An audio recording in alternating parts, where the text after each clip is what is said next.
All right, well, let's get started. So yeah, we were talking about the category of vector bundles and vector bundle maps. So let me remind you of that. So the category of vector bundles over a fixed space or manifold, over a fixed topological space M. So what are the objects here? Yeah, these are vector bundles.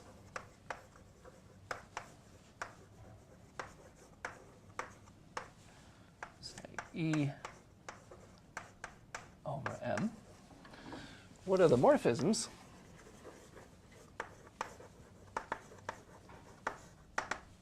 Well, they are vector bundle maps.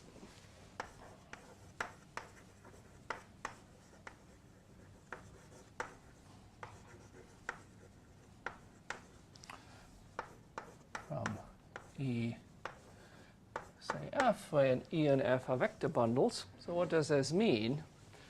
I.e., so first off, this F is a continuous map between the total spaces of these bundles. So this means this F must be continuous.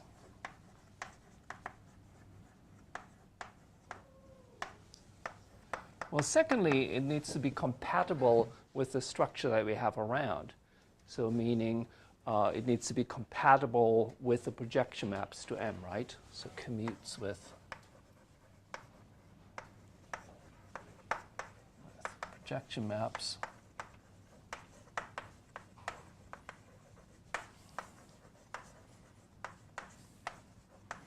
to the base space M. And thirdly, we want that, yeah, it should be a fiber-wise linear map. Right? So if I call this F sub P, that is the restriction of this map. So this is a restriction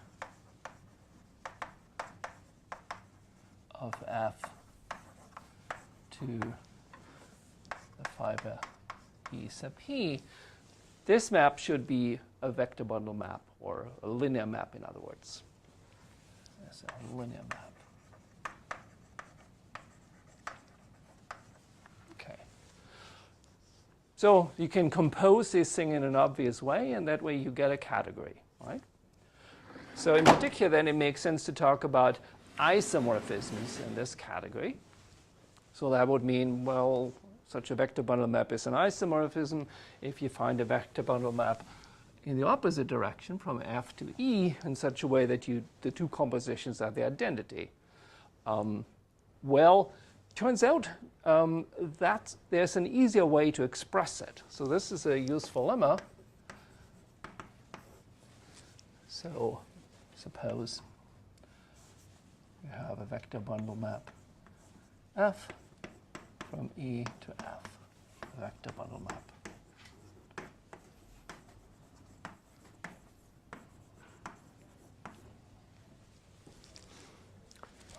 Then F is an isomorphism. Isomorphism if and only if the restriction of F to each of the fiber is an isomorphism. So if only if there's a linear map here from the fibers of E into the fibers of F is an isomorphism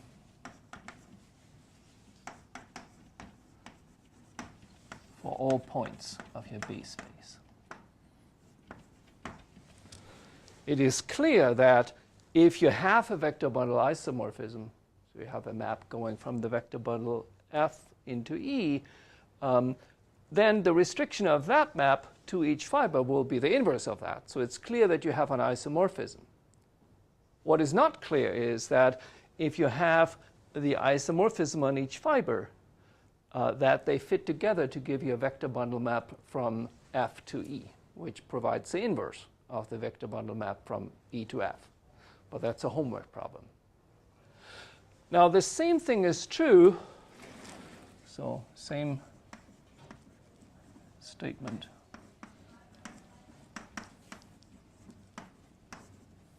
holds for smooth vector bundle maps.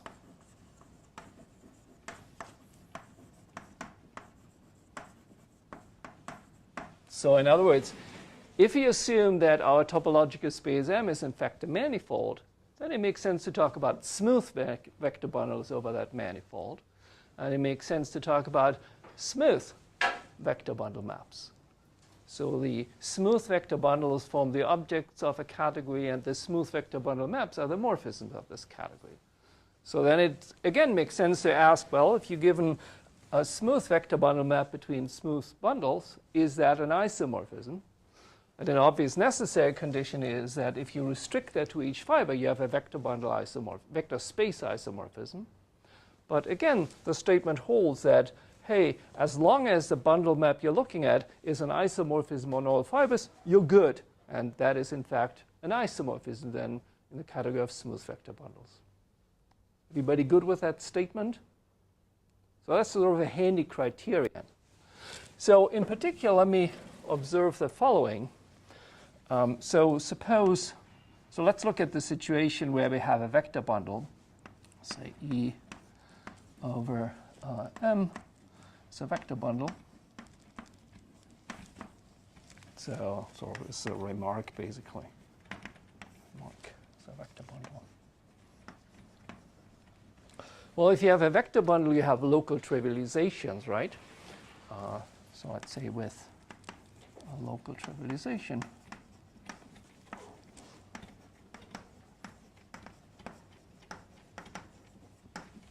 say of the restriction of your vector bundle E to some open subset U, the local trivialization is some phi, which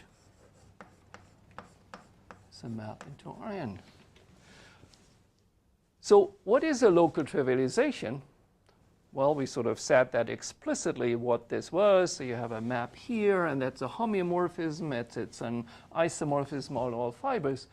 But then in terms of the terminology of vector bundle isomorphism, this is the same thing as just saying, oh, it's a vector bundle isomorphism between the restriction of E to the open subset U and the trivial vector bundle. So that's a good way to think about local trivialization. A local trivialization is the same thing as a vector bundle isomorphism.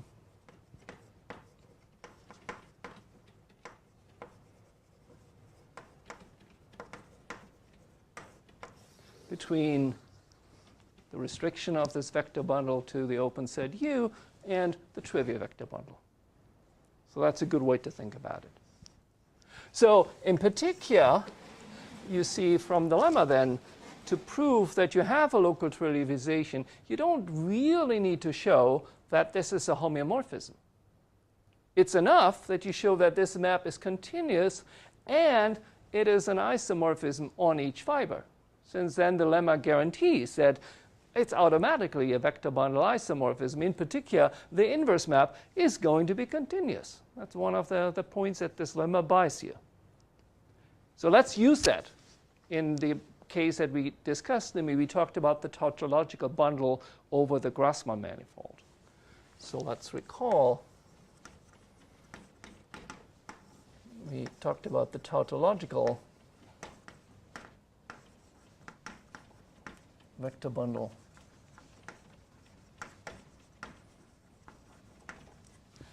that we called E over the Grassmann manifold of n planes in Rn plus k.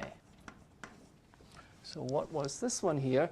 Well, this was defined by saying, oh, we look at pairs v comma little v, where the v is a point in this Grassmannian. In other words, that is an n-dimensional subspace of Rn plus k.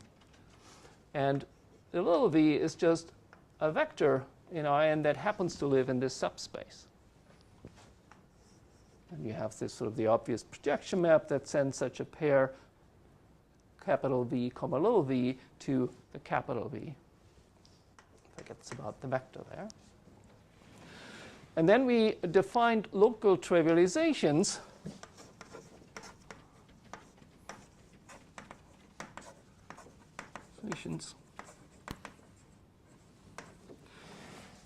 on these subsets U sub W. So the W was a particular point in the Grassmannian.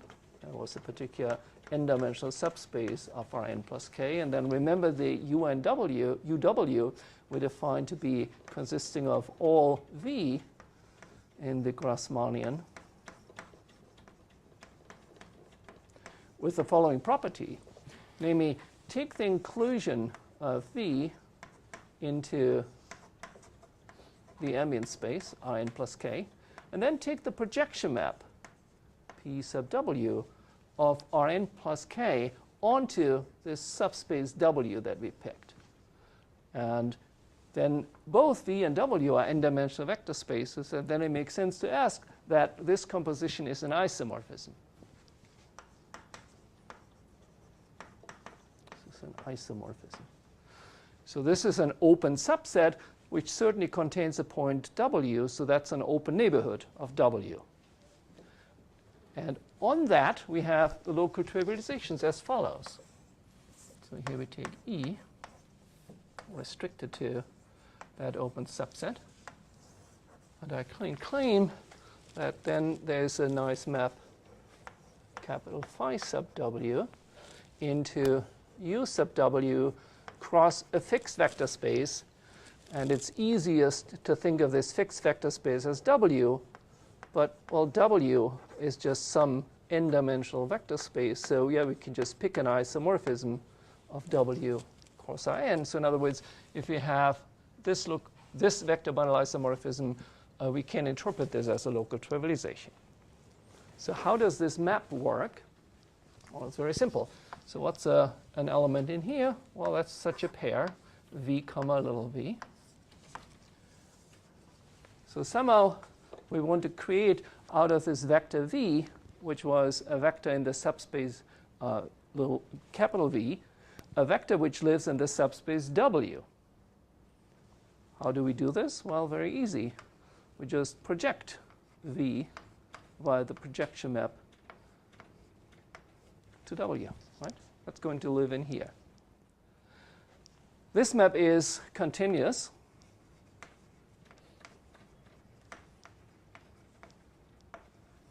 And it is obviously restricted to each fiber a linear map, right? Since the PW, that's a linear map. So no, this is a linear function of V, so that's a linear map. And in fact, it's an isomorphism, since the assumption, the definition of UW just says, well, we are looking at those things where this map here is an isomorphism. So yeah, this is an isomorphism from V into W.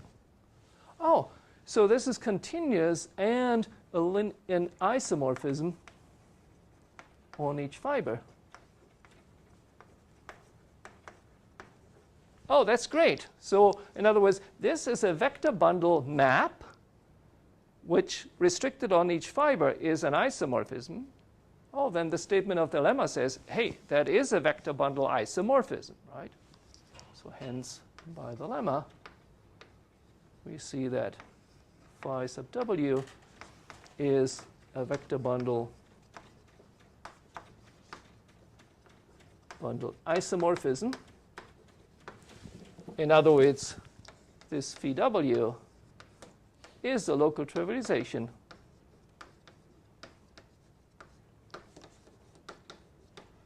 for our vector bundle E. So that finishes the proof that this E is in fact a vector bundle. Any questions on that?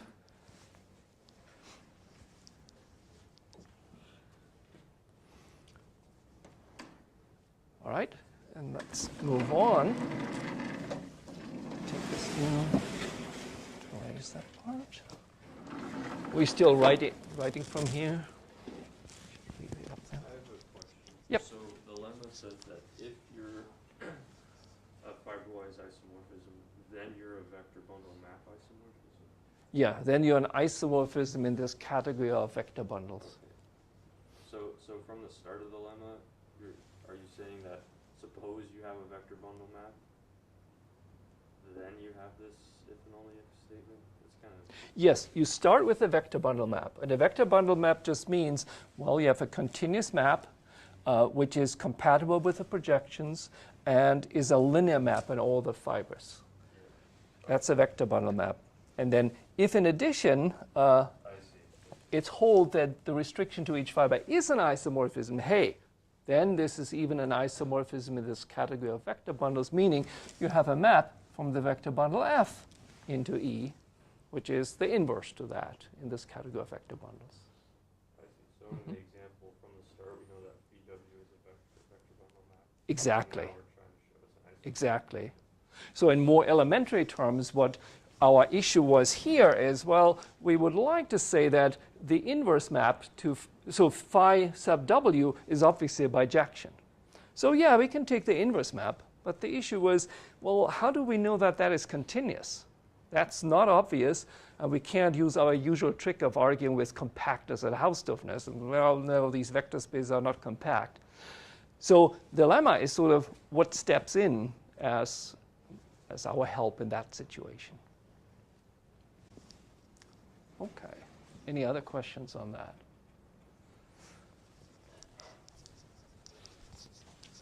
All right, so now I want to talk about measurements in manifolds.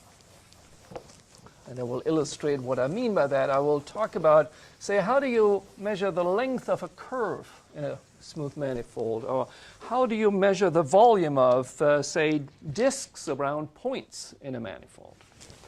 So this will be about measurements.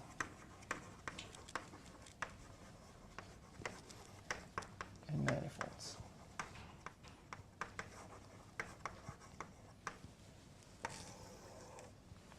Okay, so the first will be on measuring length.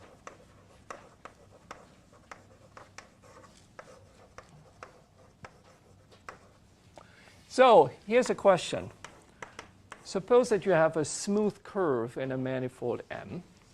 So let say gamma from an interval AB into M be a smooth curve.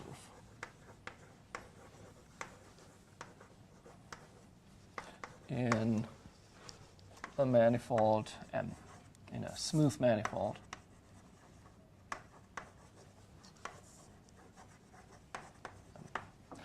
The question is, what do we need to make sense out of the length of that curve?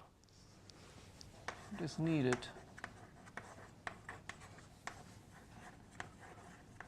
to measure the length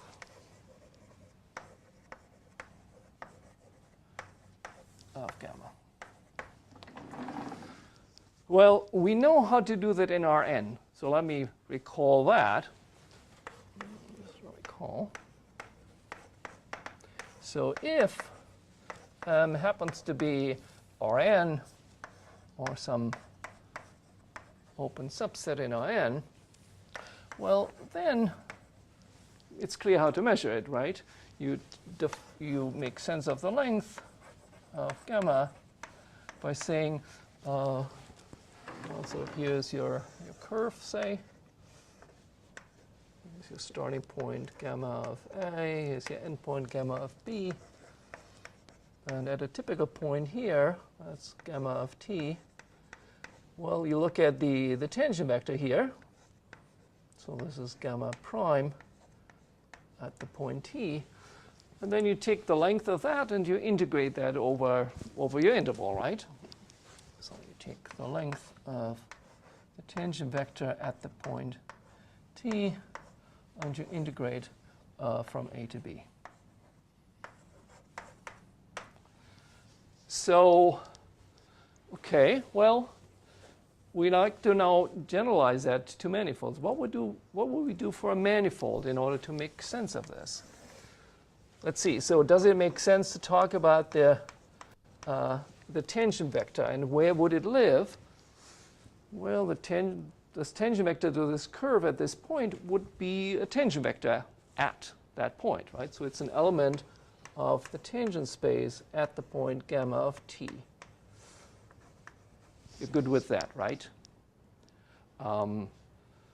So what's not so clear is, well, okay, what's the length of that, right? So need to make sense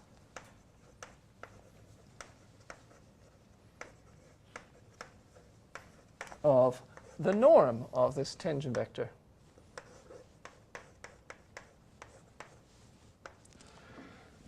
So how do we define the norm in Rn? Well, we say we have the dot product, right? And the dot product, I'm taking the dot product of the vector with itself and then taking the square root of that. That's how we make sense of the norm. So what we need is we need sort of a dot product, not on Rn where we have it, but we need a dot product on this tangent space. So now the dot product is the terminology that we use for Rn. Do you guys know what the terminology is we use for a general vector space? Yeah, inner product. It's a word for that. So let me tell you what an inner product is. But it's basically, the definition is just mimicking the properties that you know and love for the dot product, right?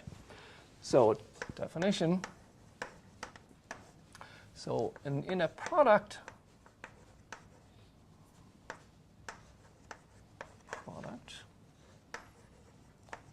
on,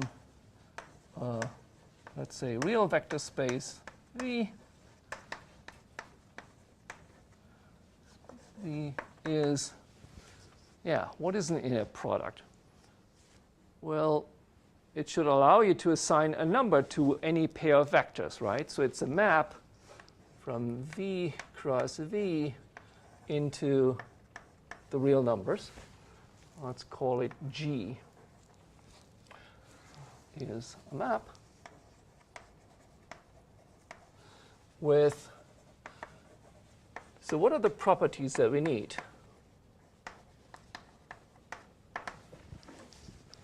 So there are three properties that we need here, and I want to have them in a specific order. But you tell me which properties it is, and I put them where I need them. Is what? Yes. So it's G is linear in each slot, which is exactly what you said. But later on, we'll be doing multilinear things, and so that's why I already put it that way. So it's linear in each slot. You guys are good with what that means, right? Okay. What else do we need? Yeah, it's symmetric, right? It doesn't matter for the dot product if I take the dot product of V with W or W with V. So it's symmetric. So G of V comma W is equal to G of W comma V. What else do we need?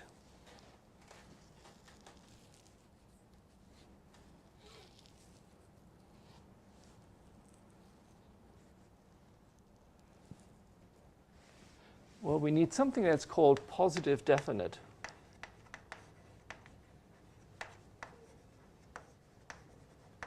And that really means two things. The first thing is, well, what happens if you evaluate it on the same vectors, V comma V? What do you know about it? Yeah, that must be bigger or equal to 0, right? Since in Rn, I mean, that's, yes, exactly. And this one here can be 0 only if the V is equal to 0. That's a positive definiteness. Okay? So I want to write them in this particular order since these two properties are sort of a different kind of flavor than the last property. So let me first look at maps that satisfy those first two properties. So they would be called symmetric bilinear maps.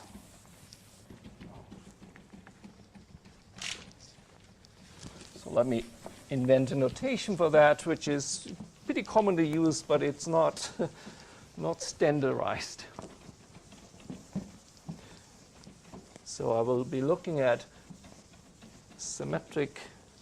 maps that have these two properties. So definition. So I'm going to write the notation here, but this is the things we want to use. We want to use look at maps there, which satisfy the first two conditions. In other words, they are multilinear and symmetric.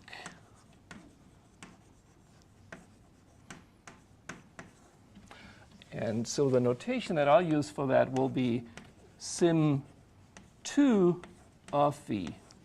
So the 2 here means, I have maps of 2 factors of V. And you can generalize this by saying, oh, we want k factors here. All right? So this is a vector space, right? This is a vector space, since if you just add two such functions, well, they're again going to be symmetric and multilinear. Vector space. Okay. So from that point of view, you can think of an inner product and a vector space. Well, it's an element of this associative vector space, which has sort of this positive definite property. So, in other words, an inner product, hence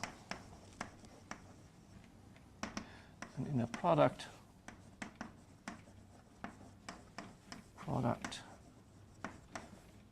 on V is an element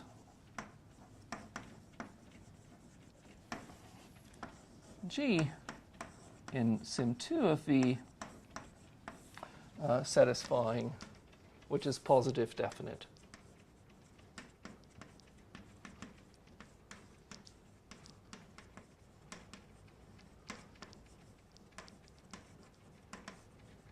So that was a little excursion into linear algebra. Now we go back to geometry. So what do we need to make sense of the length of this curve in a manifold? Well, we need an inner product on each tangent space, right? Since that would mean, well, we can take the inner product of the tangent vector with itself, and then we take the norm, the square root of that, and that's the length of that tangent vector, and then we do the same formula, we integrate, right? So, in other words, having an inner product on each tangent space, that's sort of the kind of measure stick that you need in order to make sense of length of curves. And that kind of measure stick is called a Riemanni metric. But one needs to be a little bit careful on how exactly one defines it. So let me do a preliminary definition, and then you tell me what's wrong with that definition. Okay? So, preliminary definition. So, Remaini Metric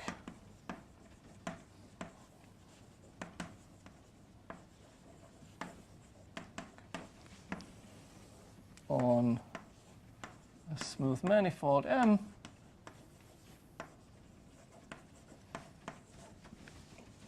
is a family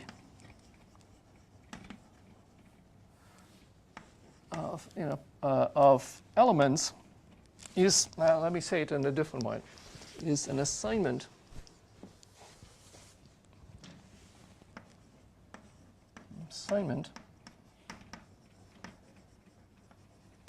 which assigns to every point P in M an element, an inner product on the tangent space at this point, which using sort of the above sentence, can be thought of as an element in Sim2 of the tangent space at the point P, such that G sub P is positive definite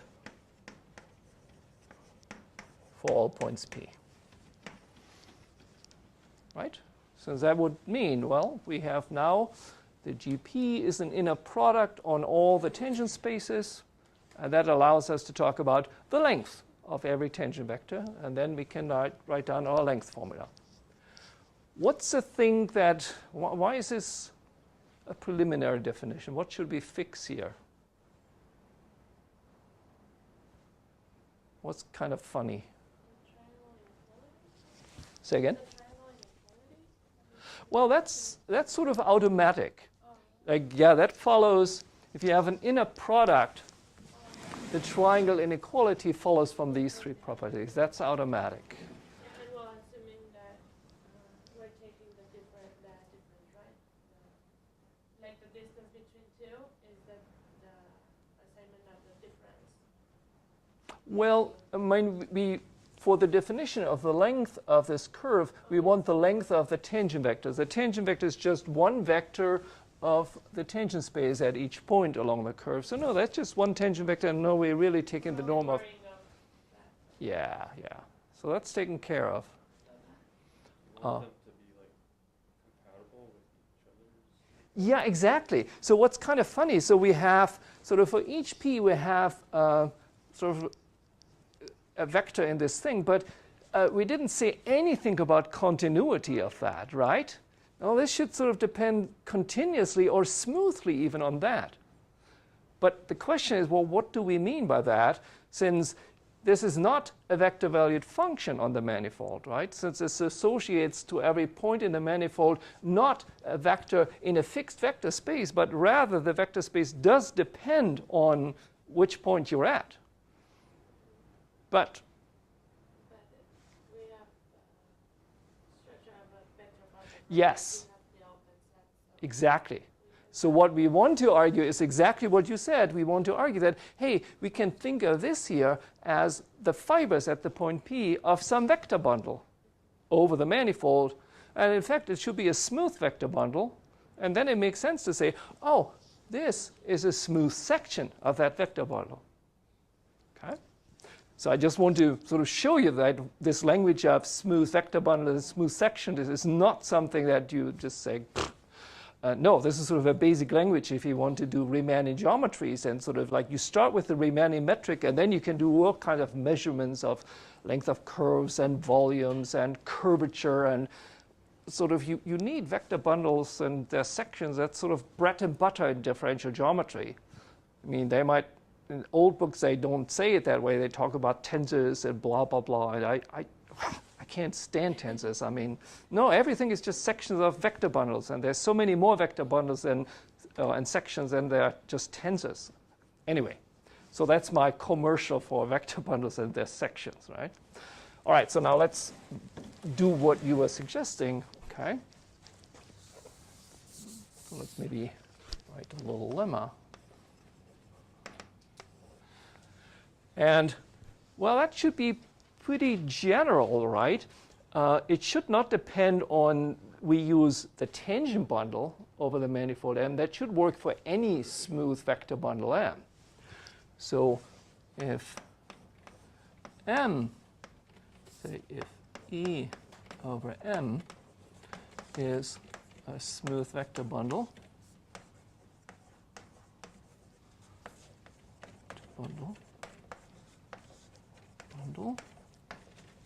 then there is a smooth vector bundle, and we'll call that, well, the obvious name, Sim E, Sim2 of E with fibers. Exactly that with fiber. So if you look at this vector bundle, it's fiber at the point P is exactly what we expect, namely Sim2 of the fiber of the original vector bundle E. So I'm not going to go through the proof, but I want I will talk you guys through it. What do you think the proof will involve? Local trivializations, exactly, and our reconstruction lemma. And the proof is exactly going to be like the proof that we had, that if you have a vector bundle E, and then you construct the dual vector bundle by saying, oh, I'd like to have as the fibers all the dual vector space to the original fiber. And you just then use the original trivializations for E to make trivializations for sort of this vector bundle here. And you just need to show that, oh, if the transition map in the original thing, you need to express then the transition map of your new vector bundle in terms of the transition map of your old vector bundle. So in other words, you need to say, oh, if you have a map between vector spaces, an isomorphism between vector spaces that induces an isomorphism between Sim2 of these vector spaces, and you need to argue that, hey, that induced map between Sim2 depends smoothly on the vector bundle isomorphism you started with. So it's exactly analogous to what we did for E star. So I just want to convince you. I don't want to do all the arguments. I want you to sort of to feel comfortable with it. Any questions on that? Okay, great. So now we have the official definition. Let me just do it like that. So I'll cross this out. It should be an assignment such that it is positive, such that which is a smooth section. Actually, I should just start off just since it's very short with all this preliminary thing. So definition, a Riemanni metric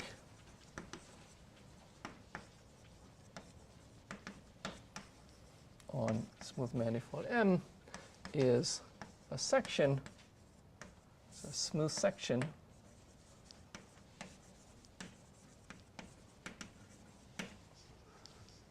G of the bundle, the vector bundle Sim2 of Tm, such that if we restrict it at the point P, so then that means we have just an element in the vector space, Sim2 of the tangent space at the point P, such that this is in fact positive definite.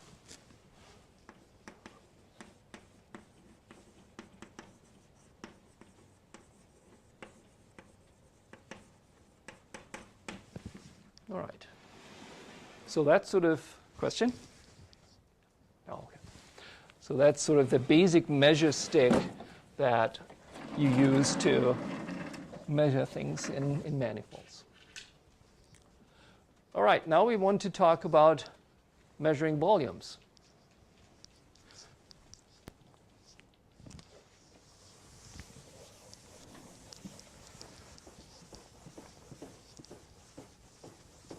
And again, we do first think about what happens in Rn, and then we generalize that to manifolds.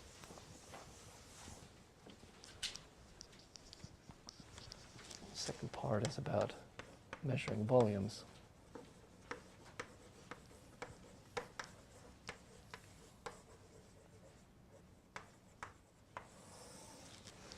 Okay. So let me look at the following situation. Suppose that you have a bunch of n vectors in Rn. Then you can look at the corresponding parallelepiped. So parallelepiped.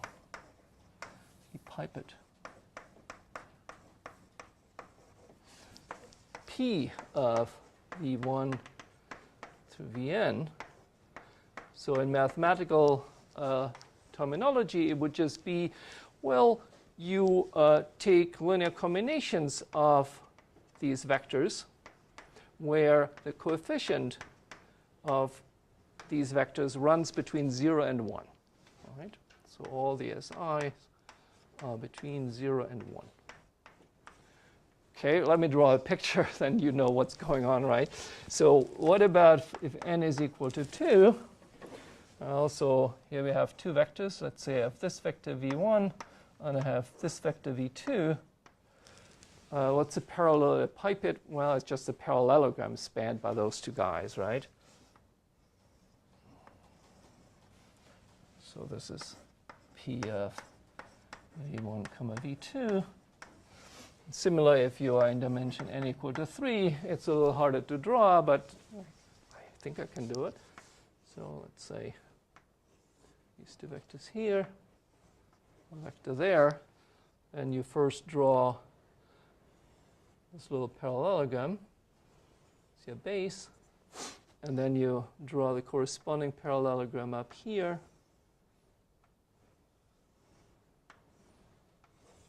Nah, not such a great picture, but you get the sense, right? So this is the v1, v2, v3. And this is the P of v1, v2, v3. Question. Who of you knows how to calculate the volume of these things? So what is the formula for the volume of the parallelepiped spanned by v1 up through vn? Absolute value of the determinant. Yeah, it's the absolute value of the determinant. So that's a great formula, right? And it's really very much the basis for sort of doing multidimensional integration. I like to, so let's call this a proposition. I like to go into the proof of that. Not so much since I think I need to prove everything. No, I don't do that. But rather, the kind of methods that will show up in this proof will be the kind of things that we'll use in later arguments anyway. That's why I want to prove it, right? Or at least sort of outline the proof of that. How does a proof go? Well, we do know the properties of the determinant pretty well, right? So that's sort of a multilinear. So note, let's write down the properties here. And so the determinant we view here as a map from with sort of n slots. Where you put in elements in Rn into R, right? What are the properties of this? As properties.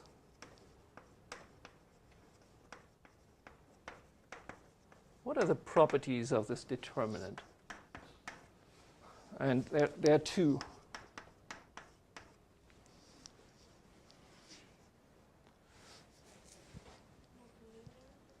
Yes, it's multilinear. It's linear in each slot, right? Multilinear. Is it symmetric? No. But it has some kind of symmetry. Like what happens if you permute the columns in your matrix? Yeah, it only can change the most. It can change its sign, right? So in other words, that's called alternating. This property, I'll spell it out in a minute, alternating. So this means that if I calculate the determinant of those things, if I permute the entries according to a permutation sigma, so sigma is a permutation,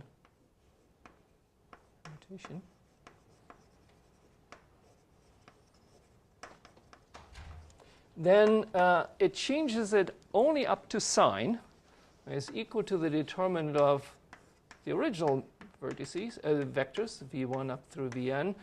How do I figure out what the sign is?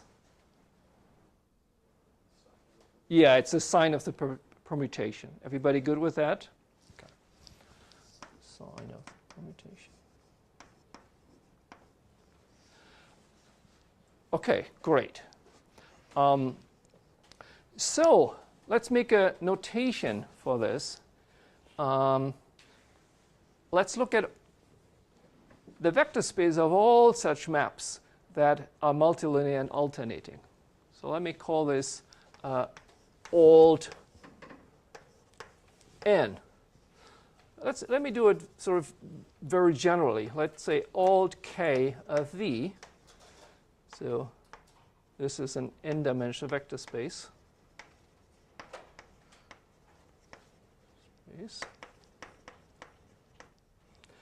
That will be just the set of maps from the k-fold product of v into R, which have these two properties. So they are multilinear and alternating.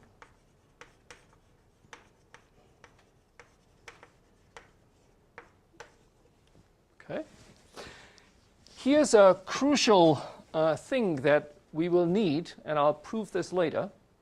So this is a crucial lemma, a key lemma. Namely, what's the dimension of this thing?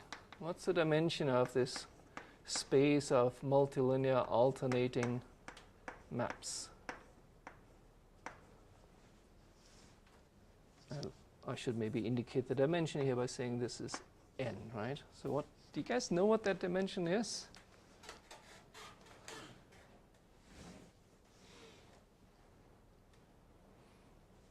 We'll do the proof later, next time. Turns out that dimension is n over k. Okay, all right, well, so what?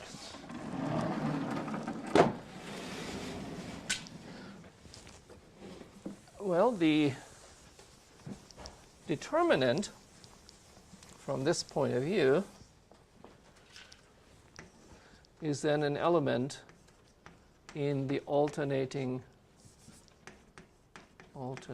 n forms of Rn. And what's the dimension of this space? Well, the dimension is n over n. Oh, it's a one-dimensional vector space. Ah, okay. So that suggests that maybe we can prove this proposition here by sort of modifying the left-hand side in such a way that we don't get the absolute value of the determinant, but the determinant on the nose. And that is called the oriented volume. So let me define the oriented volume.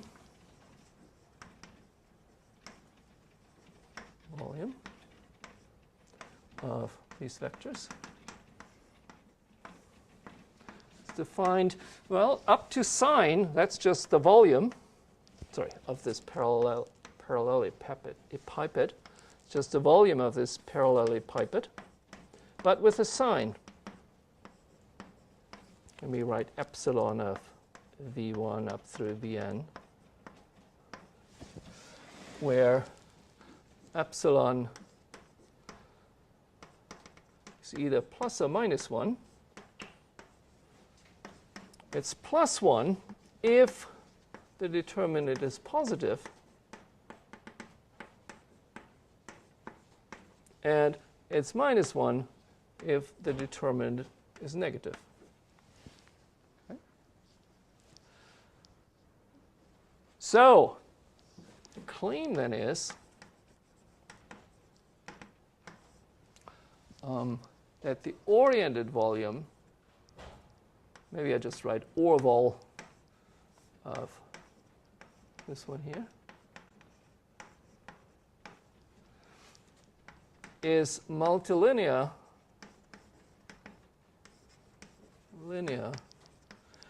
and alternating.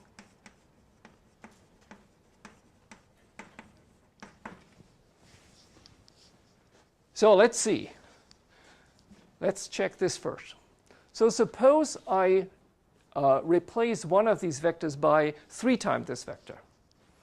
Well, then you get a parallelepiped that is 3 times as large, right? Everybody good with that?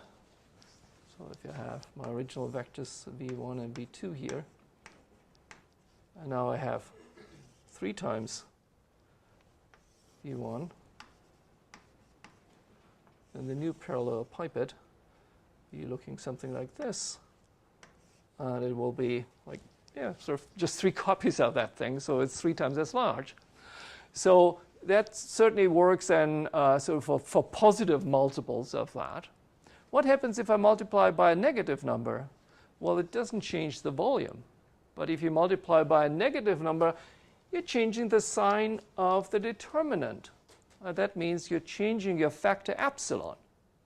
Oh, okay, so multiplying by -1, one of these vectors, also changes the orientation, or the oriented volume by multiplication by -1. So therefore, yes, it's multilinear in each. It's linear in each slot.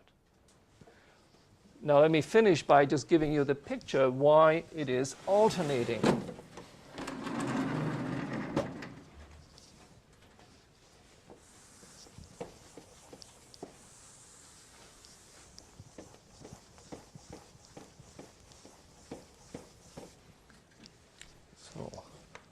Orval is alternating.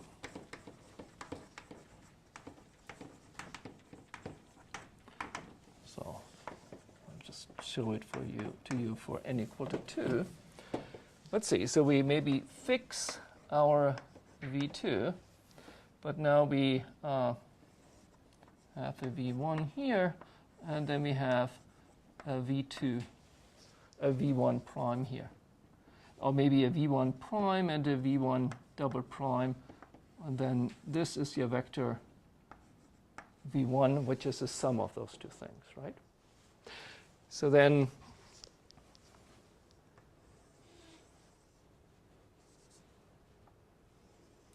this is the volume of the new box that corresponds to the parallelogram spanned by V1 and V2. Now let me also draw the parallelogram spanned by the original things.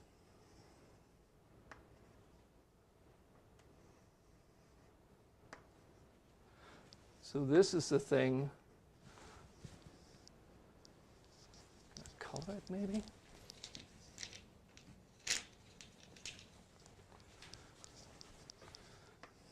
So the blue thing here. That's the parallelepiped spanned by V1 prime and V2. The orange part here, that's a parallelepiped spanned by V1 double prime and V2. And then, yeah, I don't want to mess up the picture. I hope I don't do that by. So what is a parallelepiped spanned by V1 and V2? That's this part here.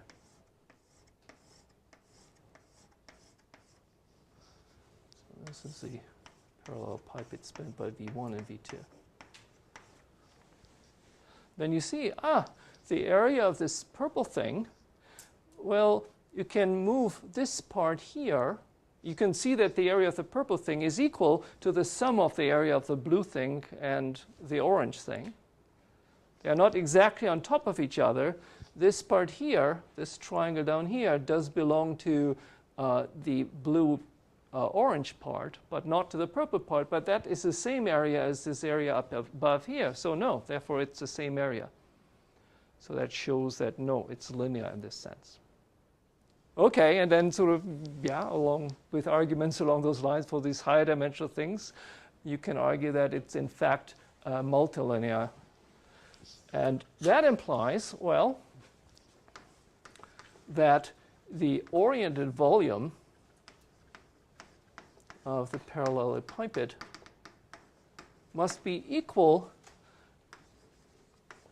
to, what's the relationship of that to the determinant?